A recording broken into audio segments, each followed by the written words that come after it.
Hello friends, welcome to Golden Career. IBPS PO की interview classes चल रही हैं। आज एक न्यू टॉपिक लेकर आए हैं आपके सामने। एंड अगर आपको इंटरव्यू में 80% मार्क्स स्कोर करने हैं, फाइनल सिलेक्शन चाहिए, आप चाहते हैं आपकी भी 80,000 रुपये स्टार्टिंग सैलरी हो, तो आप इंटरव्यू क्लासेस को ज्वाइन करिए ताकि आप इंटरव्यू में अच्छा परफॉर्म कर सकें और फाइनल सिलेक्शन ले पाएँ। लिंक वीडियो के डिस्क्रिप्शन बॉक्स में दिया गया है, आप वहाँ से क्लिक करके हमारी वेबसाइट से जो है ज्वाइन कर सकते हैं या गूगल प्ले स्टोर से गोल्डन करियर का ऐप डाउनलोड कर सकते हैं। इन इंटरव्यू क्लासेस में आपको लगभग 110 वीडियोस मिलती हैं जो आपके लिए बहुत बेनिफिशियल रहने वाली हैं। इंटरव्यू की complete A to Z preparation कराती हैं, कैसे खुद को इंट्रोड्यूस करना है, क्या पहनना है, क्वेश्चन नहीं आते तो कैसे हैंडल करना है, आपके हॉबीज रिलेटेड चीज़ें क्या हैं। तो इन सब चीज़ों से लेकर के बैंकिंग की इन डेप्थ जितनी भी चीज़ें पूछी जाती हैं वो सब हमने इस इंटरव्यू क्लास में कवर की है। टॉपिक स्टार्ट करने से पहले आपको दिखा दूं, जब आप वेबसाइट पे विजिट करेंगे या ऐप पे विजिट करेंगे तो यहां पर आईबीपीएस पीओ इंटरव्यू क्लासेस दिखेगा और IBPS interview class for RRB PO दिखेगा। ये मत ज्वाइन करिएगा।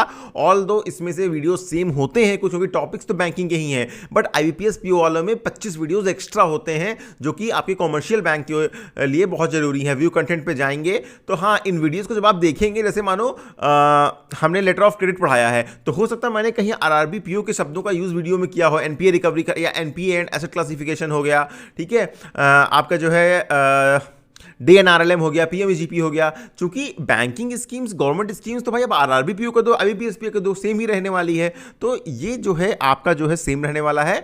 प्लस अब जैसे फॉरेन एक्सचेंज रिजर्व हो गया तो वो आपका आईबीपीएस पीओ के लिए, तो उसमें वो टर्म नहीं बोला होगा, तो इससे आप कंफ्यूज मत होइएगा। आपका जो है आईबीपीएस पीओ और आरआरबी पीओ दोनों का कोर्स डिफरेंट है, कुछ कंटेंट जरूर सेम है। तो यहाँ पर आपकी ऑलरेडी 90 वीडियोज अपलोडेड है। अभी लगभग आपकी 25 वीडियो 22 से 25 वीडियोज और आ रही हैं। डेली बेसिस पे हम एक वीडियो यहां पर अपलोड कर रहे हैं, तो डिस्क्रिप्शन बॉक्स में लिंक चेक करिएगा। चलिए अब हम आज का टॉपिक देखते हैं। देखिए, एनआरई और एनआरओ अकाउंट क्या होता है, इसको समझने से पहले आप पहले देखिए एनआरआई और पीआईओ की डेफिनेशन। पीआईओ क्या हुआ? एनआरआई हुआ नॉन रेजिडेंट इंडियन या फिर पर्सन ऑफ इंडियन ओरिजिन, दोनों सेम चीजें हैं। एनआरआई वर्ड सुना होगा क्योंकि ज्यादातर यही वर्ड यूज होता है। Person of Indian origin refers to a foreign citizen, एक ऐसा सिटीजन जो कि फॉरेन में रहता है, who held an annual passport, लेकिन उसके बाद पासपोर्ट इंडियन है, at any point in time और whose parents, grand parents, great grand parents were citizen of India.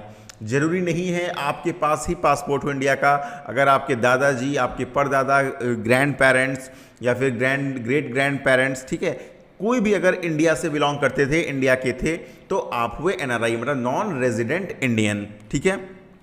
लेकिन अभी देखिए definition of PIO according to RBI, Reserve Bank of India. चूंकि हम लोग बैंकिंग के टर्म्स में बात करेंगे, यहाँ पर आपका इंटरव्यू है बैंक का है, तो आरबीआई के टर्म में एनआरआई क्या होता है। देखिए, person of Indian origin means a citizen of any country other than Bangladesh or Pakistan who has at any time held Indian passport, or he or either his parents or any of his grandparents were a citizen of India by virtue of the Constitution of India or the Citizenship Act 1955.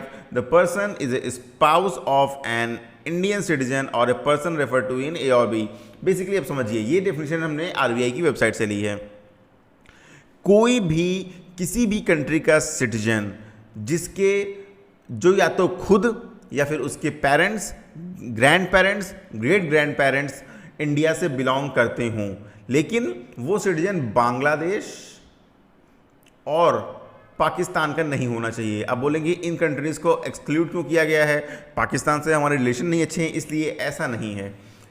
अब आपके great grand parents की हम बात करें, ठीक है, जैसे अब पाकिस्तान और बांग्लादेश के हम ग्रेट ग्रैंड पेरेंट्स की उनकी बात करें तो सारे के सारे इंडिया में ही रहे होंगे, क्योंकि तब तो पार्टीशन हुआ नहीं था। तो सारे के सारे जब वो इंडिया में ही रहे होंगे, सारे बांग्लादेशी और सारे पाकिस्तानी सबके सब एनआरआई हो गए, तो उनको तो बेनिफिट नहीं दिया सकता है हर चीज़ों का। इसीलिए यहाँ पर चूंकि ये ऐसा हुआ है कि ये कंट्रीज़ जो है वो इंडिया से ही बनी हैं, तो इनके जो पूर्वज थे, इनके जो ग्रैंड पेरेंट्स थे, ग्रेट ग्रैंड पेरेंट्स थे, ये सारे के सारे जो है इंडिया के ही हुए। इस वजह से इन दो कंट्रीज़ को एक्सक्लूड कर दिया गया है। शायद 50 साल बाद, 100 साल बाद हम इनको भी इंक्लूड कर लें, ठीक है।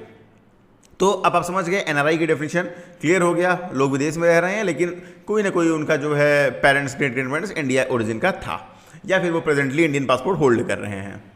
अब ये एनआरआई, अब इनका भाई भारत से कनेक्शन है, तो हो सकता है भारत में कुछ काम पड़े, इनकी प्रॉपर्टी हो, इनकी एंसेस्ट्रल लैंड हो, उनसे कुछ इनकम आ रही हो, तो उनको वो कैसे मैनेज करेंगे। तो इनको दिए गए हैं कुछ अकाउंट ओपन करने की ऑप्शंस कि भाई आपको अलग अलग नीड के हिसाब से आप अलग अलग अकाउंट ओपन कर सकते हैं। एक है आपका एनआरओ अकाउंट, जिसको हम बोलते हैं नॉन रेजिडेंट ऑर्डिनरी अकाउंट। एक है आपका एनआरई अकाउंट, जिसको हम बोलते हैं नॉन रेजिडेंट एक्सटर्नल अकाउंट। और फिर एक होता है आपका एफसीएनआर, जो कि होता है foreign currency non resident accounts. अब ये 3 तरह के अकाउंट्स अपने जो एनआरआई लोग हैं उनकी नीड्स को फुलफिल करने के लिए ऑप्शन दिया गया है।